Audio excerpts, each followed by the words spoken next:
Bloomberg Audio Studios. Podcasts, radio, news. It could be Africa's next big oil rush. Discoveries off the shores of Namibia could propel it to be one of the world's major producers. If you multiply that by today's oil price, it's roughly $1 trillion. There's another discovery that was made that could be 10 billion barrels. Global energy titans are desperate to capitalize on the discoveries, with French multinational Total Energies hoping to start development on the Venus oil field as early as this year. And they aren't the only ones excited. We drilled one well in Namibia, so a well, in our industry we know that we need to appraise and to continue.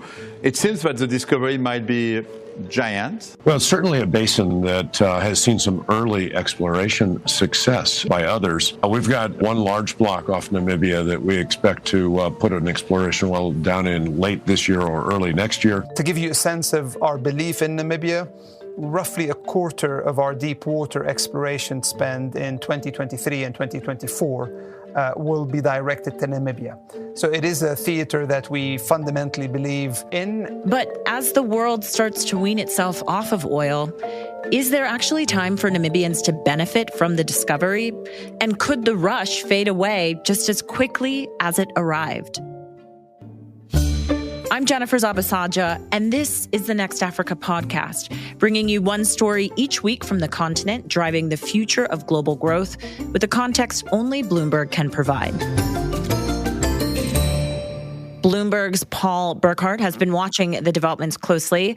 His story is out now, and he's joining us to talk through it. Hey, Paul, thanks so much for joining us. So let's just dig through this story, because you've been taking a look at this in particular in Namibia and really what the implications are for the country. How big of a deal could this be for the country if there were to be a massive discovery, as you sort of allude to in your story? There's been a search for oil offshore Namibia for a long time. I was there, I think, about 10 years ago when I first moved to the continent, and there were a number of explorers that were out there. But finally, in 2022, Shell and Total both made discoveries there, and they've seen rough estimates holding as much as 11 billion barrels. So the fuzzy math is, if you multiply that by today's oil price, it's roughly $1 trillion. There's another discovery that was made that could be 10 billion barrels. So again, you kind of have to note that none of this has been deemed commercial yet. The oil might be there, but you have to figure out how to get it out. To put it into context, Nigeria, that's been Africa's biggest producer, has proven reserves of about 37 billion barrels. Just to get to the numbers that we're talking about right now, it really gives you a sense of scale. OPEC is even courting the government and could double, triple GDP. So it's enormous. It could really change things there. And so we've heard Total discuss the fact that they plan to start work on this as early as the end of 2024. How quickly are they moving on this? Because I imagine there's quite a process to actually get things going and actually see the benefits of this. Yeah, Shell also has things planned. Total seems to be a little ahead in the schedule. And overall, there's really it's kind of a gold rush that's going on. The Portuguese explorer Galp, they made the other discovery. Chevron's bought into some of the blocks. And the other big oil companies that don't have a foothold yet, they're going to be looking to buy into these areas offshore. So we've reported sources saying Exxon has interest in the Galp discovery. Just about every big oil company is looking in the Orange Basin where they've struck oil. Things are moving quite quickly. How is it actually working on the ground, Paul, from your understanding, especially when you think about all the players that are now rushing in?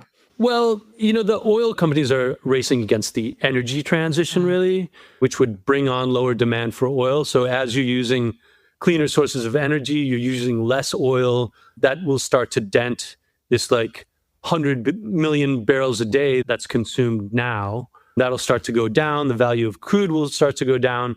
The oil companies aren't in denial about that, but they want to develop these big discoveries really quickly before that really drops off. The pace we're seeing is unprecedented in a lot of ways.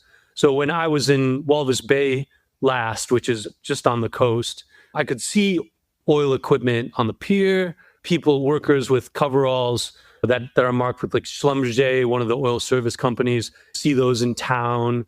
And so it's happening. You hear officials talking about companies wanting land, and there's really activity brewing. It's really poised to start. And you mentioned officials there, Paul. I mean, you've been speaking to officials on the ground there. What are they saying? Is anyone optimistic potentially about this? I think, yeah, they're optimistic, but they're also kind of cautious. Again, the oil industry being really specialized. I think the governor of the area where the main harbor is said we need to build skills and we need to train people up to be able to participate in this. The mayor, Trevino Forbes of Walvis Bay, has talked about companies requesting land, things that they've never encountered much of in the past. Well, as a local authority, we have received a lot of interest for people trying to acquire land for storage facilities.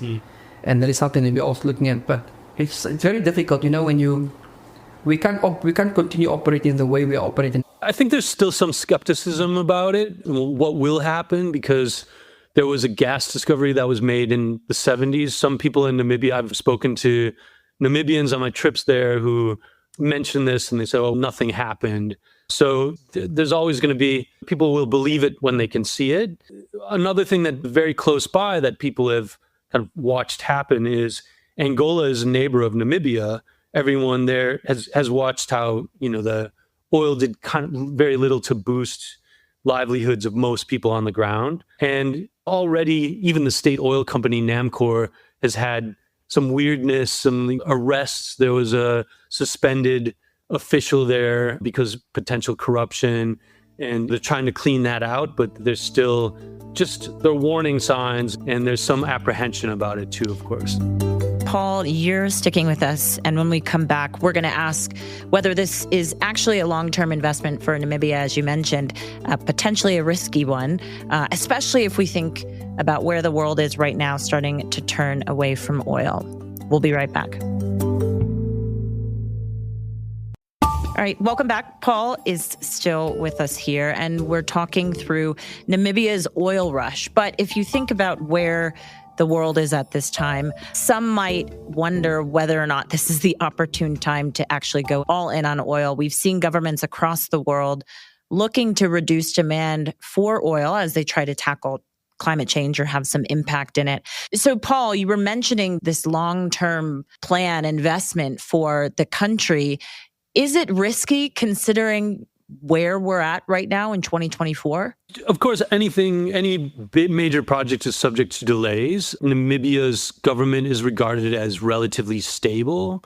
So comparatively on the continent, there might not be as much risk versus other places with a lot of natural resources. But what we see even in Senegal now, we're seeing oil output there, but that project and another big one for liquefied natural gas have had timelines extended more than once. So this is just the nature of a lot of these countries where there isn't a lot of infrastructure. As you see these projects fall behind or there are more and more delays, then there's going to be more of a problem with sort of meeting like a real healthy market for oil. So yes, there's an increasing risk for that. One of the things that we hear from a lot more often from African nations is this is the twist, because they want to produce their own natural resources. Africa as a continent, its own emissions footprint is relatively small in comparison to the US or Europe or China. So they're saying it's our time to produce this oil and gas, and don't tell us what to do. So there's a willingness, and I think that's why Namibia also has like relatively good terms for oil companies to operate in. And so that makes them even more attractive other than the resource itself. Yeah, that comes up a lot, Paul, I've noticed during COP, during the climate change conference that happens every year, especially when you hear African leaders saying, you need to consider the place at which the continent is at when we think about the transition. I mean, when we hear from other campaigners or environmentalists, are they receptive? I mean, are they understanding that there is still development and, energy that is needed on the continent, or do they push back, would you say? Yeah, I think you get a range of answers. It's a difficult argument to make, especially for environmental groups that want to end the use of fossil fuels, and certainly they don't want to see that developed off their coastline. In Namibia itself, it has a relatively small NGO kind of sector, just because the population is just, I think, 2.7 million or something like that. Proportionately, there aren't as many groups that would potentially be resisting this. There has been resistance to an onshore oil campaign that came earlier because it's in a very ecologically sensitive area. We haven't seen an orchestrated campaign on the offshore projects in the way that we have seen the same in South Africa. But, don't know that could change. And is it safe to call this the last big oil rush, Paul? Is that too dramatic of a term? I mean, I wonder sort of how you place this against what else we're seeing across the continent, as you were mentioning. Yeah, I think from the look of things now, I would say yes. There are some other prospects in West Africa, North Africa. There's some significant discoveries in Ivory Coast, where we've seen really record developments. The Italian explorer Eni did a really quick time, I think a couple of years between discovering the oil and producing it. They're going to do it as quickly as they can. And for as long as the international oil companies have the appetite to do it, this could be the last big development. Total CEO mentioned 6 to 7 of these offshore vessels that can pump up to 180,000 barrels a day each, that would put Namibia on the higher end of OPEC members from Africa. If it's going to happen, it's probably going to happen in Namibia. And so then, Paul, what next for Namibia? Are they hoping there could be more opportunities for investment? Is there something else potentially that could be a boon at this point in time for the country? It's really interesting because there are two things going on there: the oil developments, and there's a whole plan for green hydrogen projects, because Namibia has, according to the World Bank, is the best solar radiation or the best sunlight to do big solar projects. And because of the government's openness to investment, that technology is still being developed.